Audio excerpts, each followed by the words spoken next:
Sir నమస్కారం sir. నమస్తే. Sir 'మంచు మోహన్ బాబు' గారి ఇంట్లో వివాదం అనేది వెబ్ సీరీస్‌లా అలా ట్విస్ట్‌లో, టర్న్స్‌తో అన్నీ కూడా ఉండి మనం నడుస్తూ ఉండడం చూస్తూ ఉన్నాం సార్. మొన్న 'పంచదార' ఇష్యూ జరిగింది. ఇప్పుడు ఆ ఇష్యూ పైన మనోజ్ గారి మదర్ నిర్మలాదేవి గారు ఒక స్టేట్మెంట్ ఇచ్చారు. ఒక లేఖ రిలీజ్ చేశారు పోలీసులకు. ఇక్కడ విష్ణు తప్పేమీ లేదు. అది మనోజే క్రియేట్ చేశాడు. విష్ణు కేవలం కేక్ తీసుకొనొచ్చాడు. ఆ గ్యాంగ్‌తో వచ్చిన ఆ వీడియో ఫుటేజ్‌ని అనవసరంగా యూజ్ చేసుకున్నాడు మనోజ్ అని చెప్పేసి ఆమె పైనే ఒక అలిగేషన్ చేశారు. ఆవిడ పైన కాదండి. ఆవిడ అలిగేషన్ చేశారు. అవును. మనోజ్ పైన. ఆవిడ అలిగేషన్ చేశారు. అయితే ఈ లేఖ టైప్ చేసి ఉంది. హ్మ్. కింద ఆవిడ సంతకం పెట్టుంది. ఓకే. ఇది ఆవిడే రాశారా ఉద్దేశపూర్వకంగా, లేదు ఎవరో టైప్ చేసి తీసుకెళ్లి సంతకం పెట్టించుకున్నారా అనేది బయటకు రావాల్సి ఉంది. ఓకే. ఈ లెటర్ చూసి చాలా మంది మనోజ్ దొరికేశాడు అనేసి మాట్లాడుకుంటున్నారు కానీ, హ్మ్. ఇప్పుడు అతను లేడు ఊళ్ళో. వస్తాడు రేపో ఎప్పుడో, ఈ రోజే రావచ్చేమో. హ్మ్. వచ్చిన తర్వాత తన అభిప్రాయం ఏంటనేది తను చెప్పాలి కదా. అవును. రెండోది వీళ్ళు కొంత సీసీటీవీ ఫుటేజ్ కూడా ప్రదర్శిస్తున్నారు. హ్మ్. విష్ణు లోపలికి వెళ్ళి ఒక బాక్స్ ఏదో ఆవిడకి ఇస్తున్నట్టుగా ఒక ఎస్టాబ్లిష్మెంట్ అయితే ఉంది. ఆ బాక్స్లో కేక్ ఉంది ఆవిడ బర్త్డే సందర్భంగా. నిజానికి హ్మ్. మొన్న పంచదార వివాదం జరిగింది కూడా ఆవిడ బర్త్డే ఫంక్షన్లో అవును. భాగంగా జరుగుతున్న సెలబ్రేషన్స్ మీద ఆయన తట్టుకోలేక పంచదార పోసాడని కదా గొడవ. ఇప్పుడు ఆయన వెళ్ళి కేక్ ఇస్తున్నాడు అనేది ఒక ఎస్టాబ్లిష్మెంట్ చేశాడు వాడు. అయితే ఆయన వచ్చి కేక్ ఇచ్చి ఉండొచ్చు. ఆ తర్వాత ఈ సెలబ్రేషన్ జరుగుతూ ఉండగా ఆయన హ్మ్. దానిలో పంచదార పోసి ఉండొచ్చు కూడా. ఆయనే పోసుంటాడనే ఉంది. వాళ్ళ అంటే మనుషులు. వీళ్ళ హ్మ్. బౌన్సర్లు అందరూ వాళ్ళతోనే ఉన్నారు కదా. అవును. Private army. ఈ ప్రైవేట్ ఆర్మీ నుంచి జరిగిన కార్యక్రమం కావచ్చు అది. కాబట్టి ఇది పూర్తిగా నమ్మలేని పరిస్థితి. అంటే ఆవిడ కండిషన్ ఏంటి, ఇప్పుడు మనోజ్ ఆల్రెడీ ఒక ఆరోపణ చేస్తున్నాడు. నా తండ్రి మంచు విష్ణు కంట్రోల్లో ఉన్నాడు అని. సో ఇప్పుడు మదర్ కూడా వాళ్ళ కండిషన్లో ఉంది అనేది ఆయన మాట్లాడతాడు వచ్చి. ఓకే. వాళ్ళే లెటర్ రాయించి బలవంతంగా సంతకం పెట్టించారు అనేది మాట్లాడతాడు ఆయన.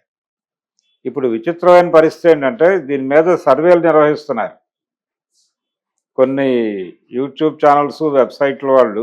హ్మ్. ఆవిడ ఓపెన్గా తన కొడుకు తప్పు చేశాడు అని మాట్లాడుతున్న సమయంలో, అంటే మంచు విష్ణు అలా దౌర్జన్యపూరితంగా వ్యవహరించలేడు. ఇది తన ఇల్లు కూడా, తనకు కూడా ఇంట్లో భాగస్వామ్యం ఉంది అని కూడా ఉంది ఆ వాక్యం అవును. ఆ లెటర్లో. హ్మ్. అంటే ఇప్పటివరకు భాగస్వామ్యాల గురించి ఎవరు మాట్లాడలేదు. ఇంత గొడవ జరుగుతున్నా ఫస్ట్ టైం ఆవిడ ఎక్నాలెడ్జ్ చేశారు ఆ లెటర్లో, ఆవిడే రాసుంటే. సో ఈ వాక్యం నుంచి ఇది విష్ణు రాయించిన లెటర్ అనేది ఒక అభిప్రాయం ఫ్రేమ్ అవుతోంది. హ్మ్. అయితే దీని మీద జరుపుతున్నటువంటి సర్వేల్లో దాదాపుగా ఎక్కువ శాతం మంది మనోజ్కు అనుకూలంగా ఈ ఒపీనియన్ పోల్స్లో నెంబర్లు కనిపిస్తున్నాయి. 3-4 వెబ్సైట్ల వాళ్ళది వెరిఫై చేస్తే మనోజ్కు అనుకూలంగా ఉన్నారు తప్ప అవును. పబ్లిక్ విష్ణుకు అనుకూలంగా లేరు. అంటే ఆధిపత్య వర్గంగా విష్ణుని చూస్తోంది ప్రపంచం. హ్మ్. ప్రతి ఇంట్లోనూ ఒక ఆధిపత్య వర్గము, అణిచివేతకు గురయ్యే వర్గం ఉంటుంది. అంటే ఒక ఇంట్లో 3 పిల్లలు ఉంటే 3 పిల్లల్లో ఎవరికో ఒకళ్ళకి ఎక్కువ ప్రేమ దక్కుతుంది. కొంతమంది కొంచెం సఫకేట్ అవుతూ ఉంటారు. అవును. ఈ సఫకేట్ అవుతున్న వాళ్ళని టార్గెట్ చేయటం కూడా జరుగుతుంది. ఆస్తి పంపకాలప్పుడు కూడా ఇదే గొడవలు జరుగుతాయి. అంటే ఒకళ్ళని కొంచెం వివాదాస్పద వ్యక్తిగా ప్రొజెక్ట్ చేస్తూ ఉంటారు. ఆ వివాదాస్పద వ్యక్తిగా ప్రొజెక్ట్ చేస్తున్న వాడికి తక్కువ దక్కుతుంది చివర్లో. ఓకే. నిజానికి ఎవరైతే కూల్గా ఉన్నారని ప్రచారం జరుగుతూ ఉంటుందో వాళ్ళకి ఎక్కువ దొరుకుతుంది. హ్మ్. ఇది సమాజంలో జరిగేటువంటి ప్రక్రియ. ఓకే. అందులో భాగంగానే ఇక్కడ కూడా అదే జరుగుతోంది. అంటే అతను కూల్గా ఉంటున్నాడు, మొత్తం వ్యవస్థని తనే కంట్రోల్ చేస్తున్నట్టుగా కనిపిస్తున్నాడు. మంచు విష్ణుని నెమ్మదిగా ఐసోలేట్ చేయగలిగాడు. సారీ, మనోజ్ని హ్మ్. మనోజ్ని ఐసోలేట్ చేసినట్టుగా ఒక భ్రమ కల్పించాడు ఆయన.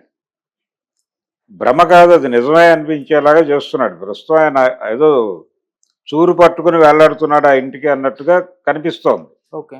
వాతావరణం. అంటే మోహన్ బాబు గారు కూడా ఇంట్లోంచి వెళ్ళిపోమని చెప్పాడు, నా ఇంట్లో నువ్వు ఉండొద్దని. కాబట్టి అతనికి ప్లేస్ లేదు, నేనే టోటల్గా చూసుకుంటున్నాను అనేది విష్ణు ఎస్టాబ్లిష్ చేసుకుంటూ వస్తున్నాడు. ఓకే. ఆ ఎస్టాబ్లిష్మెంట్లో భాగంగానే ఈ లెటర్ కూడా ఆయనే రాసి ఆయనే డిజైన్ చేసి, అమ్మాయి వివాదాలన్నీ సమసిపోవాలంటే నువ్వు సంతకం పెట్టాలి దీని మీద అంటే, ఆవిడ చదవకుండా కూడా నమ్మకంతో సంతకం పెట్టి ఉండొచ్చు. అవును. ఏమోలే సర్దుబాటు జరిగిపోతే మంచిదే కదా, అందరూ ఒకే చోట ఉంటారు పిల్లలందరూ అని. అలా ఒక లెటరు ఏదో పద్ధతిలో అది ఆవిడ సంతకమే అనుకుందాం, ఫోర్జరీ అనే మాట కూడా వినిపిస్తోంది. ఫోర్జరీ అనే అనుకోనక్కర్లేదు, ఆవిడతోనే సంతకం పెట్టించారు. పెట్టిన సంతకాలు ప్రతిదీ ఇంటెన్షనల్గా పెట్టారని అనుకోనక్కర్లేదు. ఓకే. రకరకాల ప్రలోభాలకు గురి చేసి కూడా ఇలాంటి కేసుల్లో సంతకాలు పెట్టిస్తారు. అలా జరిగి ఉండొచ్చు. ఆవిడని ఏదో పద్ధతిలో కంట్రోల్లోకి తీసుకుని ఆవిడతో ఆ సంతకం పెట్టించి ఆ కాగితం అక్కడ సమర్పించారు, అయిపోయింది. అది సర్క్యులేషన్లో పెట్టారు. ఇప్పుడు అది వాంటెడ్గానే సోషల్ మీడియాలోకి వాళ్ళు లీక్ చేశారు. అంటే దీని మీద కొంత గొడవ జరగాలి, అతను రియాక్ట్ అవ్వాలి. అతను వైలెంట్గా రియాక్ట్ అయితే క్రైమ్ అతని వైపు ఎగుడుతుంది, అతన్ని పోలీసులు టార్గెట్ చేస్తారు. ఇది ప్రోగ్రామ్ స్కీమ్ అయి ఉండొచ్చు. ఓకే. ఈ స్కీమ్లో భాగంగానే లెటర్ బయటకు వచ్చి ఉండొచ్చు. ఎందుకంటే పబ్లిక్ టువర్డ్స్ మనోజే ఉన్నారు ఇప్పటికీ. ఉండటానికి రీజన్స్ ఇవి. ఉండటానికి రీజన్స్ ఏంటంటే అతను ఆధిపత్య వర్గంగా కనిపిస్తున్నాడు విష్ణు, ఇతను అణచివేతకు గురవుతున్నటువంటి సెక్షన్గా కనిపిస్తున్నాడు ఇప్పటి వరకు ఉన్న పరిస్థితులను బట్టి. అందుకని ఈ లెటర్ మదర్ రాసింది, అతని మదర్ రాసింది అని చెప్పి నొక్కి వక్కాణించడం పట్ల కూడా జనాల్లో చిరాకు ఉంది. ఎందుకంత నొక్కి చెప్తున్నారు అంటే ఇదంతా స్క్రిప్టెడ్ ప్రోగ్రామ్, ఇలా మాట్లాడమని ఛానల్స్ కూడా వీళ్ళే ఫండ్ చేసి ఉంటారు అని పబ్లిక్ మాట్లాడుకుంటోంది. అలా విష్ణు ఎన్ని జిమ్మిక్కులు చేసినా ఆ రెండో కొడుక్కి అన్యాయం చేసినట్టుగానే కనిపిస్తోంది సన్నివేశం అనే అభిప్రాయం మెజారిటీ ప్రజల్లో వచ్చేసింది. ఇప్పుడు దాన్ని రూల్డ్ అవుట్ చేయటమో లేకపోతే చెరిపేయటమో సాధ్యమయ్యే పని కాదు. అందుకని ఈ వివాదానికి ఇదేదో ముగింపనో లేకపోతే టోటల్ ఫ్యామిలీ ఒకవైపు ఉంది, ఇతను ఒక్కడే ఒకవైపు ఉన్నాడు అని అనుకోవటానికో ఆస్కారం లేని పరిస్థితి. మనోజ్ వస్తాడు ఈరోజు సాయంత్రమో రేపో వస్తాడు, దీని మీద స్పందిస్తాడు, డెఫినెట్గా ఖండిస్తాడు, ఇది ఫ్యాబ్రికేటెడ్ అంటాడు, ఇది ఆయన విష్ణు క్రియేషను అని చెప్పచ్చు. తద్వారా వాళ్ళ ప్రతిష్టను ఇబ్బంది పెట్టే ప్రయత్నం అతను చేస్తాడు, అతని మీద వీళ్ళు దాడి చేస్తారు. అంటే ఫైనల్గా అతనికి ఈ ప్రాపర్టీలో అతని రోల్ ఏంటి అనేది క్లారిటీ లేనంత కాలం అతను గొడవ చేస్తూనే ఉంటాడు. ఆ గొడవని వీళ్ళు అతను దుందులకు చర్యలుగా ప్రొజెక్ట్ చేసుకుంటూ వెడుతూ ఉంటారు. ఇది జరుగుతుంది ఈ ప్రక్రియ. ఏ ఇంట్లోనైనా జరిగేది అక్కడ జరుగుతుంది. కాకపోతే సెలబ్రిటీస్ కాబట్టి, టోటల్ ఫ్యామిలీ ప్రపంచానికి తెలుసు కాబట్టి నోన్ ఫేసెస్ అవటం వలన జరుగుతున్నటువంటి గొడవ ఇది అంత తేలిగ్గా అయ్యే గొడవ కాదు. ఇంకా డెఫినెట్గా టైం తీసుకుంటుంది. విష్ణు వదులుకోవడానికి సిద్ధంగా లేడు దేన్ని, అందుకని అతను టైట్ చేసి కూర్చున్నాడు, ఇతనేమో లాక్కోవడానికి ప్రయత్నం చేస్తున్నాడు. అది స్పష్టంగా కనిపిస్తోంది. అంత ఈజీగా సమసిపోయే గొడవ అయితే కాదు. Okay sir. అంటే నిర్మలాదేవి గారు సార్ ఇలా లెటర్ రూపంలో కాకుండా బయటకు వచ్చి మీడియా పరంగా మాట్లాడే అవకాశం పరిస్థితి ఏమన్నా ఉందంటారా సార్? అంటే మాట్లాడించవచ్చు కూడా, అలా మాట్లాడించిన సందర్భాలు కూడా చూసాం గతంలో. ఆ తర్వాత ఎప్పుడో నా ఇంటెన్షన్ లేకుండానే నన్ను బలవంతంగా మాట్లాడించారని చెప్పిన సందర్భాలు కోర్టుల్లోనే పోలీసులు ఒక వ్యక్తిని తీసుకెళ్లి కన్ఫెషన్ స్టేట్మెంట్ ఇప్పిస్తారు జడ్జి గారి దగ్గర, మేజిస్ట్రేట్ దగ్గర పెట్టి. మేజిస్ట్రేట్ రికార్డ్ చేస్తాడు, ఇది మొత్తం అందరినీ బయటకు పంపించేసి మొత్తం డోర్స్ వేసేసి జడ్జి, గుమస్తా, ఎవరైతే ఆ నేరస్తుడు ఉన్నాడో అతనే ముగ్గురే ఉంటారు. నేర అంగీకారము అంటారు, నేర అంగీకార పత్రము అని అది కన్ఫెస్ అవుతాడు. అది మొత్తం రికార్డ్ చేస్తారు. అది చెప్పినప్పటికీ కోర్టు ట్రయల్ జరిగేటప్పుడు, కేసు ట్రయల్ జరిగేటప్పుడు నువ్వు బలానా రోజు కన్ఫెస్ అయ్యావు కాబట్టి నేను శిక్ష ఇస్తానంటాడు జడ్జి గారు.